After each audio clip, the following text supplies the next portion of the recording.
بسم اللہ الرحمن الرحیم۔ ایک مرتبہ نبی اکرم صلی اللہ تعالیٰ علیہ وسلم تمام رات جاگتے رہے اور کروٹیں بدلتے رہے۔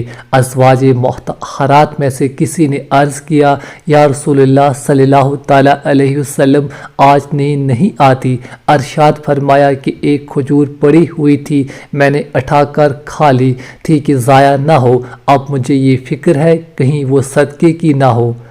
اقراب یہی ہے کہ وہ حضور اقدس صلی اللہ تعالیٰ علیہ وسلم کی اپنی ہی ہوگی، مگر چونکہ صدقے کا مال بھی حضور صلی اللہ تعالیٰ علیہ وسلم کے یہاں آتا تھا، اس شبے کی وجہ سے نبی اکرم صلی اللہ تعالیٰ علیہ وسلم کو رات پر نیند نہ آئی کہ خدا نہ خواستہ وہ صدقے کی ہو اور اس صورت میں صدقے کا مال کھایا گیا ہو۔